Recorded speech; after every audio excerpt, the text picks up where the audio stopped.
Hello students, welcome to Sunny tutorial classes. तो आप सब कैसे हैं?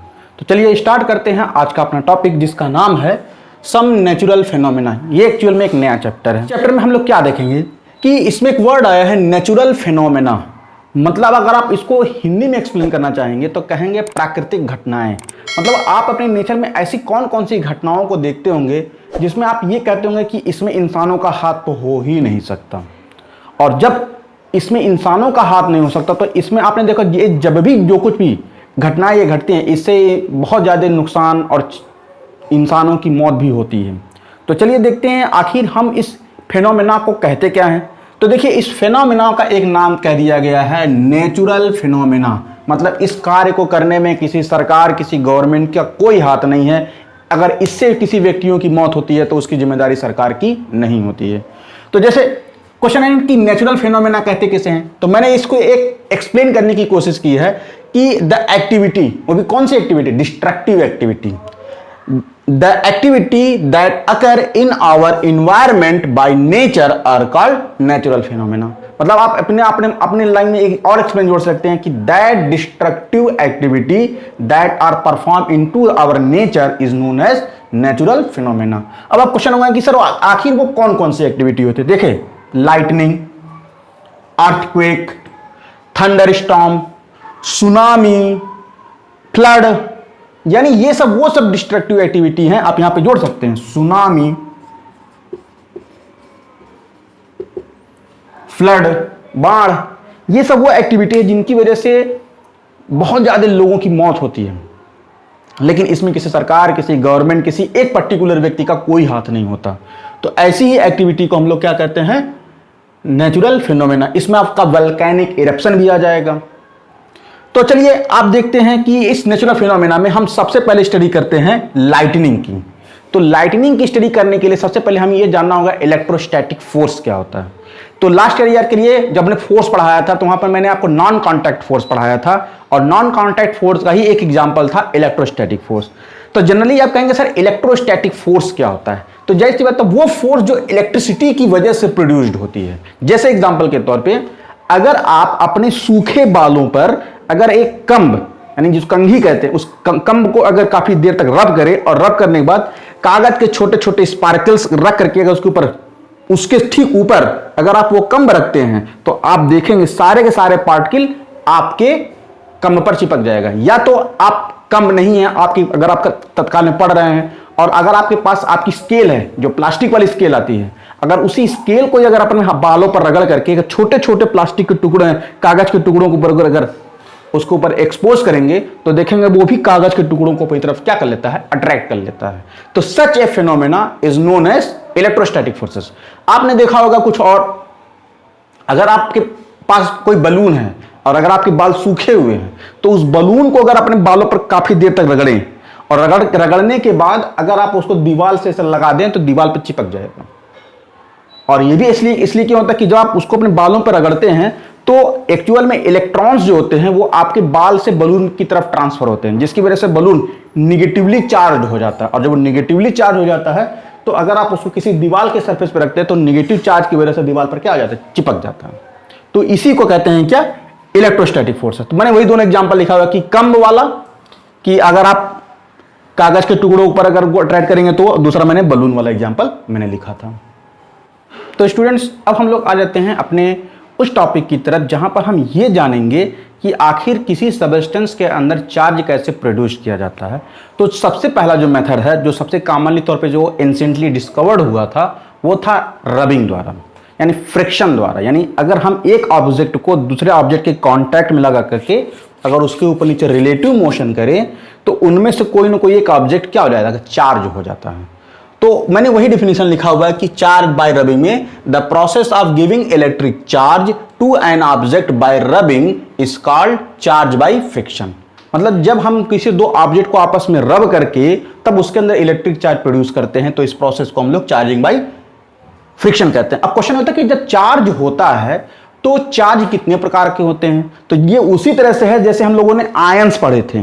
जैसे हमने कहा आयंस क्या होता है और आयंस कितने प्रकार के होते हैं। दरअसल में चार्ज भी वही है, मतलब चार्ज भी दो प्रकार के होते हैं, पॉजिटिव और निगेटिव। तो क्वेश्चन होता है कि आखिर सर ये पॉजिटिव और निगेटिव चार्ज प्रोड्यूस कैसे किए जा सकते हैं? तो बेंजामिन फ्रैंकलिन ने ही इसको सबसे पहले एक्सप्लेन किया था। उन्होंने कहा था कि अगर आप एक ग्लास रॉड, मतलब शीशे का अगर एक छड़ ले, अगर ये माने मेरी पेंसिल अगर शीशे की छड़ हो और उसको मैं अगर एक सिल्क के कपड़े पर रगड़ता हूं, तो काफी देर रगड़ने के बाद मेरी जो ग्लास रॉड होगी वो कौन से चार्ज से बन जाएगी? पॉजिटिव चार्ज की हो जाएगी। वहीं पर अगर ये एक कोई एबोनाइट की रॉड हो, अब आप कहेंगे सर एबोनाइट की रॉड क्या होती है? आप लोगों ने अपने घर में आबनूस की लकड़ी का बना कोई फर्नीचर होगा, जिसको हम लोग आबनूस ही कहा जाता है, वो लकड़ी पूरी तरह से काली होती है। अगर उस आबनूस की लकड़ी को अगर आप किसी बिल्ली, अगर आपके पास कोई पालतू बिल्ली हो या फिर कोई भेड़ हो या फिर नहीं भेड़ हो तो कोई ऊन का कोई कपड़ा हो, तो उसके ऊपर काफी देर तक रगड़िए तो आपकी जो आबनूस की जो छड़ है वो निगेटिवली चार्ज हो जाएगी। तो ये सब जितने मेथड्स थे, सबसे पहले इस मेथड को हम लोगों तक पहुंचाया किसने? बेंजामिन फ्रैंकलिन ने। तो चलिए जानते हैं बेंजामिन फ्रैंकलिन के बारे में। तो स्टूडेंट्स हम लोग आ जाते हैं बेंजामिन फ्रैंकलिन के उस एक्सपेरिमेंट में जहां पर हम लोगों ने चार्जेस के बारे में जाना था। तो बेंजामिन फ्रैंकलिन क्या किए थे? उन्होंने बताया था कि एक थ्योरी की अगर लाइक चार्जर होगा, मतलब सिमिलर चार्ज होंगे, या तो पॉजिटिव के बीच में, निगेटिव बीच में, तो हमेशा कौन सा होगा? रिपल्सन होगा, मतलब वो एक दूसरे को रिपेल करेंगे, एक दूसरे से दूर जाएंगे। और अगर वो अनलाइक चार्ज हो, मतलब अपोजिट चार्ज हो, तो उनके बीच में एक दूसरे से क्या होगा? अट्रैक्शन होगा। तो उन्होंने क्या किया था कि एक छड़ के एक डंडे को उन्होंने ग्लास रॉड से कनेक्ट कर दिया था, और जब ग्लास रॉड से कनेक्ट कर दिया था तो इस ग्लास रॉड को याद करिए, उस पर रगड़ा था, सिल्क पे रगड़ दिया था, तो ये ग्लास रॉड हमारा निगेटिव चार्ज हो जाए, पॉजिटिव चार्ज हो गया था। और उनके पास एक दूसरा ग्लास रॉड था और उसको भी उन्होंने सिल्क पे रगड़ करके पॉजिटिव चार्ज कर दिया था। तो जैसे ही वो एक पॉजिटिव चार्ज के एंड पर अगर दूसरा पॉजिटिव चार्ज लेके आते थे तो ये उनसे ये टर्न कर जाता था, ये उसकी जगह पे अट्रैक्ट नहीं बल्कि ये घूम जाता था, और टर्न करने की वजह से उन्हें किसी तरह से चिपकता नहीं था। तो उनको ये पता चला कि जो लाइक चार्जेस होते हैं वो कभी एक दूसरे की तरफ अट्रैक्ट नहीं होते हैं। जबकि उन्होंने उसी ग्लास रॉड को रहने दिया और यहां पर क्या ले लिया? एबोनाइट की रॉड ले लिया। और याद करिए एबोनाइट की रॉड को जब बिल्ली की खाल पर रगड़े थे तो वो निगेटिव चार्ज हो गया था। तो जैसे ही इनको लगा कि ये जो तार से लटका वो जो प्लस चार्ज है वो इसकी तरफ अट्रैक्ट होने लगा, तब उनको ये पता चला कि हाँ, जो अनलाइक चार्जेस होते हैं उनके बीच में केवल अट्रैक्शन होता है, लाइक चार्जेस के बीच में कभी भी अट्रैक्शन नहीं होता। हाँ, तो स्टूडेंट्स अब क्वेश्चन ये होता है कि अगर सभी मैटर में प्लस या निगेटिव चार्ज प्रोड्यूस्ड होते हैं तो क्वेश्चन ये होता है कि आखिर मैटर में चार्ज प्रोड्यूस्ड ही क्यों होते हैं, और ये रगड़ने या फिर किसी दूसरे प्रोसेस से क्यों उत्पन्न होते हैं? पहले से ही चार्ज क्यों नहीं प्रोड्यूस्ड होते? तो एक्चुअल में इस बात का जो रहस्य है वो एटम्स के अंदर छिपा हुआ है। तो आप कहेंगे सर एटम्स क्या होता है? एक्चुअल में पूरे यूनिवर्स का जो निर्माण हुआ है वो एटम से हुआ है, और ये जो एटम्स होते हैं बहुत स्मॉलेस्ट पार्टिकल होते हैं, और उन्हीं के मिलने से हम बने हैं, आप बने हैं, ये इन्वायरमेंट बना है, ये अर्थ बनी है, और ये पूरी गैलेक्सी बनी हुई है। तो अगर हम एक एटम्स के अंदर जाते हैं, क्योंकि अब ये डिस्कवरी से प्रूफ हो चुका है कि जब हम एक एटम्स के अंदर जाते हैं तो दरअसल में एटम्स 3 फंडामेंटल पार्टिकल से मिलकर बना होता है। किन से मिलकर बना होता है? 3 फंडामेंटल पार्टिकल से। पहला है इलेक्ट्रॉन, दूसरा है प्रोटॉन और तीसरा है न्यूट्रॉन। ये 3 वो फंडामेंटल पार्टिकल हैं जिनके मिलने से ही एटम का निर्माण होता है। तो आपने देखा होगा इलेक्ट्रॉन जो होते हैं वो निगेटिव चार्ज्ड होता है, और इसकी जो डिस्कवरी है जे थॉमसन ने की थी और उन्हें इसको प्रूफ किया था। उसके बाद प्रोटॉन की डिस्कवरी रदरफोर्ड ने की थी और इसके पॉजिटिव चार्ज के बारे में भी उन्होंने प्रूफ किया था। न्यूट्रॉन की डिस्कवरी जेम्स चैडविक ने की थी और उन्होंने भी इसके न्यूट्रल होने का प्रूफ दिया था। इसमें ये क्लियर हो गया था कि एक एटम में ये सारे पार्टिकल्स डिस्कवर्ड हो गए। तो अब उन्होंने बताया और रदरफोर्ड ने बताया था कि एटम के सेंटर में एक बहुत छोटा सा डेंस पार्ट होता है जिसको न्यूक्लियस कहते हैं, और उस न्यूक्लियस के अंदर केवल प्रोटॉन और न्यूट्रॉन रहेंगे। मैंने प्रोटॉन को प्लस चार्ज से एक्सप्रेस किया था और न्यूट्रॉन को मैंने ब्लैक डॉट से एक्सप्रेस किया हुआ है। तो जिसके अंदर प्रोटॉन और न्यूट्रॉन एक साथ रहते हैं उसको कहते हैं न्यूक्लियस। अब चूंकि न्यूक्लियस पे हमारा कौन सा चार्ज होगा? न्यूट्रॉन कोई चार्ज एक्सप्रेस कर नहीं रहा है, इस नाते पॉजिटिव चार्ज एक्सप्रेस होगा। और अगर पॉजिटिव चार्ज एक्सप्रेस होगा तो उस पॉजिटिव चार्ज का अट्रैक्शन फील्ड बहुत दूर तक होगा। तो उस पॉजिटिव चार्ज को मेंटेन करने के लिए जितने न्यूक्लियस के अंदर प्रोटॉन होंगे उतने ही इसके चारों तरफ घूमने वाले इलेक्ट्रॉन होंगे। जैसे एग्जांपल के तौर पे अगर हम प्रोटॉन को मैंने यहां बनाया है, देखो गिनिए 1 2 3 4 5 6, मतलब मैंने न्यूक्लियस के अंदर 6 प्रोटॉन बनाया है। तो ये निश्चित है कि एटम्स के चारों तरफ 6 इलेक्ट्रॉन ही घूमेंगे। तो मैंने देखिए 1 2 3 4 5 6। अब जिसकी वजह से इस पूरे एटम का नेट इलेक्ट्रिक फील्ड क्या हो जाएगा, 0 हो जाएगा। और 0 होने की वजह से इसके अंदर चार्ज पार्टिकल तो हैं, लेकिन इसकी इलेक्ट्रिकल न्यूट्रलिटी क्या रहेगी, 0 रहेगी। अब आप ये कह सकते हैं कि उन्हीं अगर एटम्स से अगर हम और आप बने हुए हैं तो उन सभी एटम्स के अंदर प्रोटॉन और इलेक्ट्रॉन दोनों की संख्या बराबर होगी, और जब दोनों की संख्या बराबर होगी तो आप इलेक्ट्रिकली न्यूट्रल रहेंगे। अगर ऐसा नहीं हुआ कि गलती से अगर आपके बॉडी में प्रोटॉन और इलेक्ट्रॉन की संख्या डिस्टर्ब हो गई तो आप बैठे बैठे इलेक्ट्रिक मैन बन जाएंगे। अब आप किसी चीज को चाहेंगे तो अट्रैक्ट कर लेंगे, या किसी अपने स्टूडेंट्स को अगर इलेक्ट्रिक झटका देना चाहेंगे तो उसको टच करेंगे तो उसको झटका लगेगा। लेकिन ऐसा अगर होगा तो उसका भी इलेक्ट्रॉन डिस्टर्ब होगा, फिर वो आपको भी झटका देने लगेगा। तो कहने का मतलब यह है कि इन यूनिवर्स में सारी चीजें कौन सी स्टेट में, न्यूट्रल स्टेट में है। क्यों? क्योंकि उनके अंदर इलेक्ट्रॉन और प्रोटॉन की संख्या क्या हो जाती है, बराबर होती है। इस नाते मैंने यहां पर लिखा कि number of electron is always equal to the number of proton. तो यानी चार्ज जो है वो एक एटम का मूल गुण है, और जब भी किसी भी चार्ज को हम, जैसे मान लीजिए आपने देखा कि चार्ज बाय रबिंग, अभी आपने क्वेश्चन किया था ना कि सर रगड़ने से चार्ज कैसे प्रोड्यूस होता है। याद करिए, अगर ये एटम है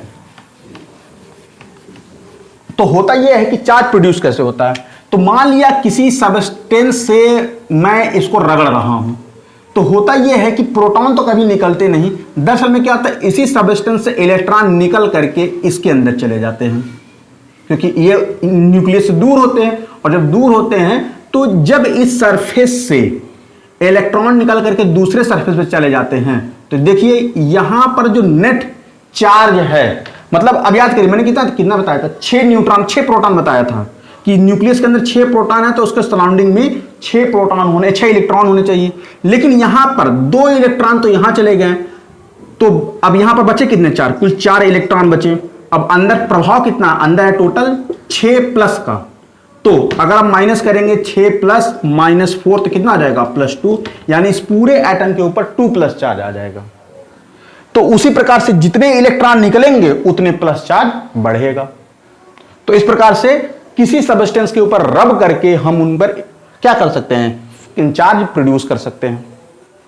तो स्टूडेंट्स अब हम लोग ये जानेंगे कि चार्जिंग के कितने मेथड्स होते हैं। तो मैंने फ्रिक्शन वाला पहले बता ही दिया था कि किस प्रकार से रगड़ने से एक चार्ज दूसरे चार्ज को प्रोड्यूस करता है।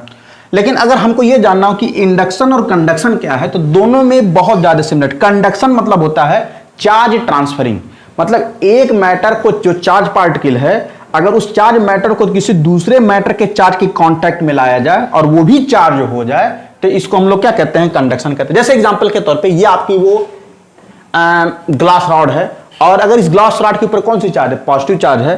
तो अगर यहां पर मान लीजिए कोई मेटल रॉड है, तो मैंने इस ग्लास रॉड को इस मेटल रॉड से जैसे ही कनेक्ट करेंगे तो यहां से प्लस चार्ज निकल करके कहां आ जाएगा, यहां आ जाएगा।